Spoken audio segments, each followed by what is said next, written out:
Okay, let's dive into this. Welcome to The Explainer. Today, we're exploring something genuinely transformative, the MDCoCI Stream Drone Lab and course.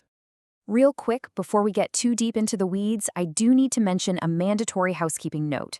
The official modules and working papers state that some of the pictures and images we'll see are included strictly for illustration purposes. Okay? Got that? Awesome. Now let's clear the way and jump right into the actual real-world application. So look, this is definitely not science fiction anymore. By 2030, the commercial drone market is projected to absolutely skyrocket.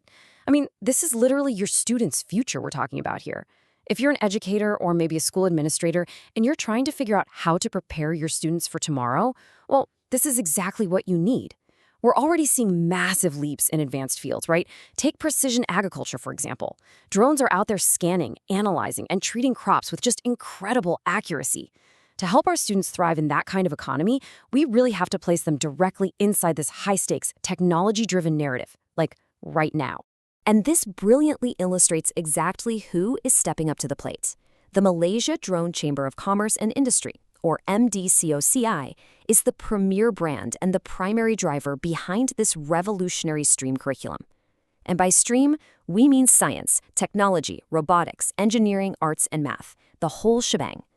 They aren't just creating, another standard school subject. They're actually bridging the gap between rigorous industry standards and classroom learning. They're making sure these skills actually translate directly into the real world. So you might be wondering, what's the ultimate goal of bringing all this into schools? Well, it's a fundamental shift in mindset. We want to take the passive, everyday tech consumer, someone who just buys a gadget, plays with it, and that's it, and transform them into a fully active brain and drone mastermind. And listen, that is not just a catchy phrase. This level of mastery directly references the rigorous standards set by IEEE, which is the world's largest technical professional organization for engineering. The goal here is getting students engineering and commanding the technology, not just aimlessly consuming it. But okay, how do we actually achieve that mastermind status? We have to ground those big, abstract concepts into physical reality. Enter the ASOK UAS. These specific drone kits are the foundation of the hands-on hardware experience. This is it. This is the exact starting point where a student's tactile, hands-on engineering journey officially kicks off. Because learning by doing is absolutely critical here. The curriculum outlines a highly tactile learning process. Students don't just open a box and immediately fly a drone. Instead, they move step by step through assembling the drone's complex physical components. They're actually constructing the frame, they're wiring up the systems, and they learn exactly how every single mechanical piece contributes to the vehicle's aerodynamics and overall function. Now, what's really interesting about this slide is the engineering connection it highlights. On one side, you have the physical assembled drone frame, right? And on the other, you have the flight controller. Students actually learn the precise methodology to bridge the mechanical body of the drone with its operational command center. And let me tell you, that connection, that is where the engineering truly comes alive. Just take a look at the comprehensive spread of these engineering components. It is incredibly robust and deeply detailed.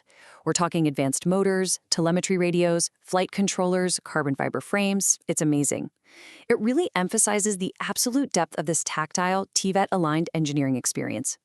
TVET meaning Technical and Vocational Education and Training. This is actual industry-grade equipment scaled perfectly for a high-level educational environment. But as we know, a highly engineered machine is really just a piece of hardware until you actually tell it what to do. So let's move to and see how this builds into the digital realm of programming and communication. It's time to code the drone's brain. The coding curriculum is no joke. It is incredibly rigorous. Students are rapidly tackling things like HTML, CSS, JavaScript, and even highly complex computer science concepts like overloading, recursion, and loops. And why does this matter? Well, because coding a loop is exactly how you program a drone to execute an automated search pattern over an agricultural field, for instance. It's taking raw code and literally turning it into physical, automated action in the real world. And all of that coding directly applies to the physical machine, which perfectly proves how software gives life to hardware. The Raspberry Pi integration sitting directly on the frame is a prime example of mounting real-world, dynamic computing power right onto the drone itself. It's what allows the vehicle to process all those complex, coded commands and actually react to environmental data in real time. It's a total game changer. So the crucial point here is that schools do not have to figure out how to fund and manage all of this hardware and software alone. That would be overwhelming. Instead, MDCoCI actively supports schools, especially during that critical 9-month rollout of the program's first year.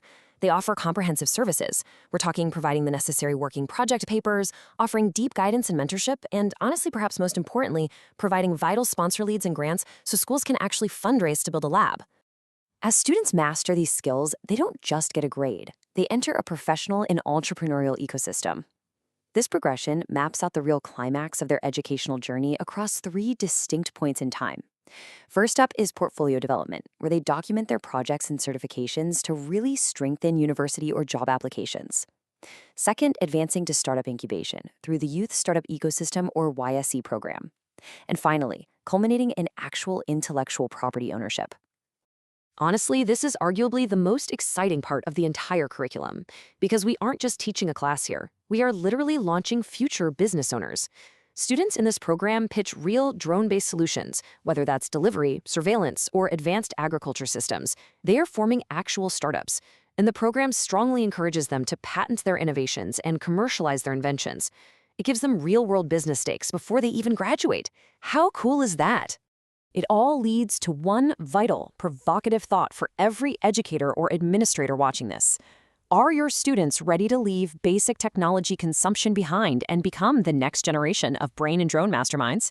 The comprehensive tools, the rigorous coding and hardware curriculum, and that crucial industry support from MDCoCI are all right here, just waiting to be implemented.